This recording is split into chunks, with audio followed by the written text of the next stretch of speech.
Hello, and welcome to the IMS Insights podcast. I'm your host, Adam Bloomberg.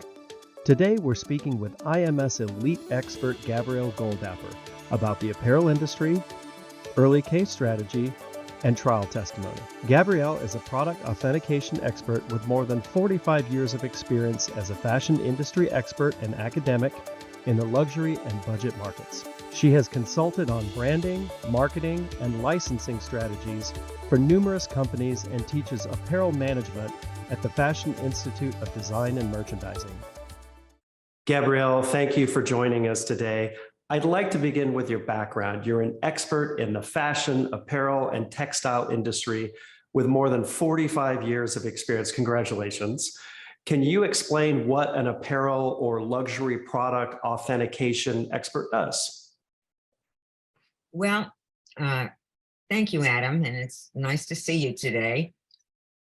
When you have as many years experience as I have in the apparel industry, hands-on, meaning I owned my own apparel company.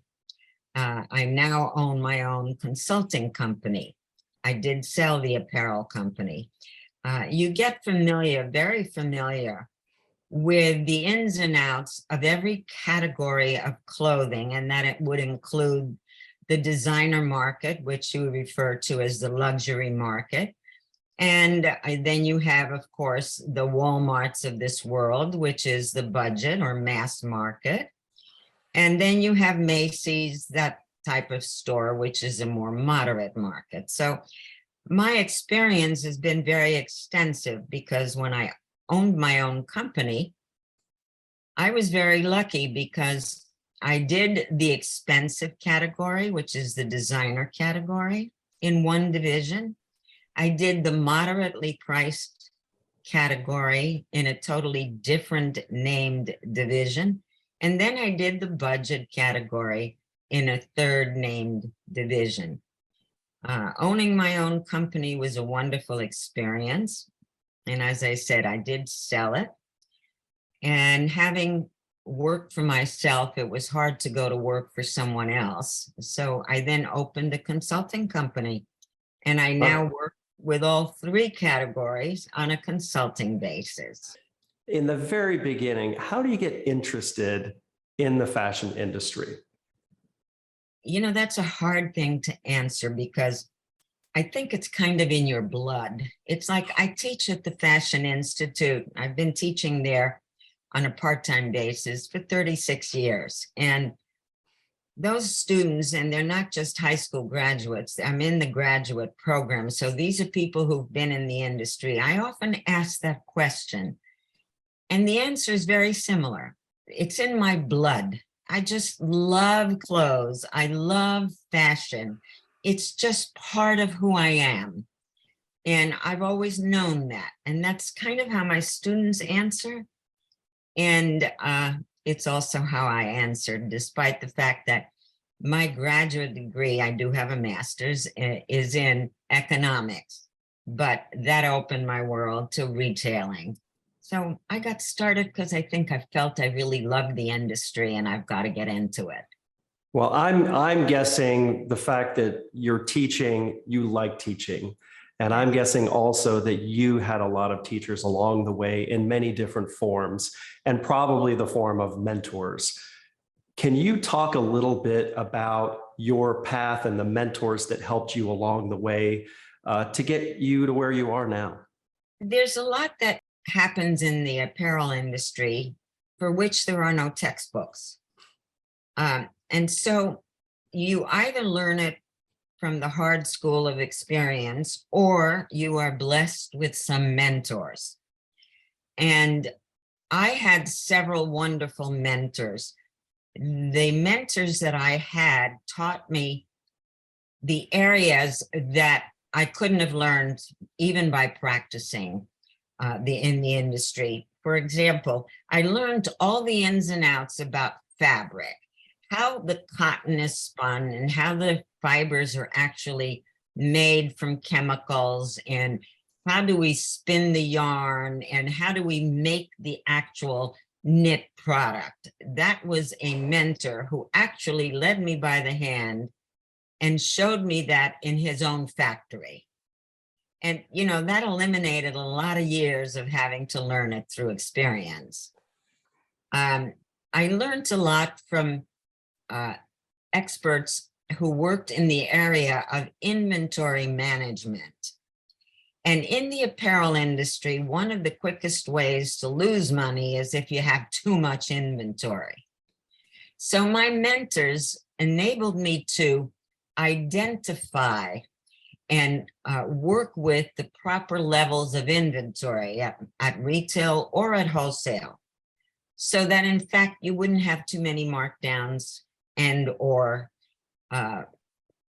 finished items that were dated, because in the fashion industry everything gets dated very quickly. Now, when I have students who want to start their own business and I happen to teach a class in entrepreneurship, I tend to want to mentor them for the same reason, to kind of cut down on the amount of time they have to invest in learning by doing. And if I mentor them, I can cut that cycle down by telling them how to do it or showing them how to do it. Mentoring is a wonderful thing now that I do it for my students. It's very gratifying. So I'm hoping that the people who were mentors for me feel the same way. I think they do. I'm guessing from what I know about you, speaking to you, days leading up to this, I'm feeling pretty confident about that. So let's talk a little bit about your expert witness work. You touched on a little bit opening your own practice. How did you first get started in the expert work? Well, a lot of life is being at the right place at the right time. We call that propinquity. FITM, which is the college where I teach, Fashion Institute, had a phone call from an attorney. The attorney said, I need an expert who's familiar with, and he explained what he was looking for. It was a case on licensing. And when I owned my own company, I licensed one of my brands. So FITM called me and said, hey, I've got an attorney. Would you be interested in talking to him to see if you can do what he needs to be done as an expert? That's how I got started. I worked on that case with that attorney. It went to trial, so I got all the experience in one big case. And ever since that time, my husband, who was a marketer, never in the apparel industry, he said to me, you ought to open a practice of expert witness work. This was a great case and you did very well. And, you've overcome the initial hurdles. And that's what I did. And that's how I got started. Right place at the right time. That's a great start. So let's say, and the fact that you went to trial in your very first case, that's pretty amazing. So during a trial, what's the benefit of involving you early in the case? Oh, there are lots of benefits. Even if the case doesn't go to trial, but let's say it goes to deposition, or even if it settles, the earlier that the attorney calls me, the more I can help. I can help him as an example with what information will he need, what documentation, the production of documents that would be helpful, not just to me, but also to him or her. The earlier they call me, the easier it is to eliminate the opposition, because I have lots of experience where both attorneys, the attorneys for either side will call me. Both of them call me. Once I've committed to an attorney, I don't uncommit, you see. Also, the earlier that the attorney calls me, especially in federal cases, where I have to write a report, it's called the Federal Rule 26.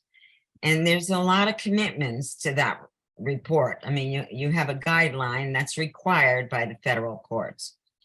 And that document must be completely presented to the attorney when he designates me as his expert, you see. Now, If a lawyer calls you a week before he needs to designate, as by the way has happened to me on many occasions, it's very difficult to do that report with any length and any research, because they all require research. And so it's definitely to their advantage to give me the extra time. I mean, I wrote a report for guests that was 60 pages long, but they gave me a whole month notice, you see. And so there's a very distinct advantage. Now, it doesn't always happen that they give you that time frame.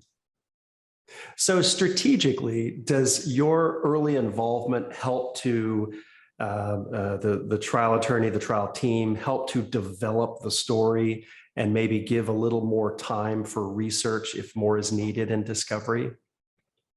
It certainly helps them during discovery, you see. And the way that the lawyers work, they deal with one thing at a time. In other words, when they're designating, they deal with that expert report. And before that, if they have the time, I can tell them, what discovery you should get so that it'll help both of us. It will definitely help. Once you've been designated and you've written the report, then opposing counsel gets a copy of that. And then they decide to depose you. Now, after the deposition, it is extremely common that settlements are reached. In fact, I only go to court about 12 to 15% of my cases. The rest of them settle. Now, if it doesn't settle, now they start with the litigator gets involved and they plan how to go about at trial. And they involve me again with, the storyline and what would go well with the jury and what information they want me to stress and so forth. But you see, trial is limited to whatever I said in my deposition. So a part of that game of what are we going to do at trial has been established. Right. Okay, so let's talk a little bit more about the deposition. Actually, let's talk about anytime you're testifying. So it's at the deposition during discovery, and now we're at trial, so it's trial testimony. The essence of what you're doing is you're educating jurors and probably judges that know nothing about licensing Chanel handbags. You're teaching them. You are the teacher, really. So what's your strategy when you're explaining things like the language that's used in this industry, the ins and the outs, all of those things that are so foreign to the average person? Remember, because I'm a college professor and I teach in the graduate program, I'm accustomed to the whole teaching method of getting across to my students. And I can tell when they got it, okay? I use the same methodology when I'm talking to a jury. I try not to use the idiomatic language because they won't know what I'm talking about. Fabric, to them, they understand. Piece goods, which is my word for fabric, they wouldn't know what that is. So I use everyday language, and I'm very good about facing the jury and explaining what everything is that is involved in this case. Now, the lawyer should be asking me questions, and the better the questions are, the better I can direct to the jury information. But I've been known to do well when there's a jury trial because I'm so accustomed to teaching. Sure. And I love teaching, which is the only reason I still do it. And therefore, I get very excited, even on the witness stand when I'm talking to the jury, because I want them to really get the essence of what I'm saying. Thank you to Gabrielle Goldapper for speaking with us today, and a special thanks to our listeners. At IMS, we're trusted to deliver consulting services to the most influential global law firms, early with pre-suit and investigation services, then in litigation during discovery, arbitration, and trial. It's been our privilege to serve our clients on more than 20,000 cases and over 2,000 trials. Be sure to subscribe to our podcast and join us next time on the IMS Insights podcast.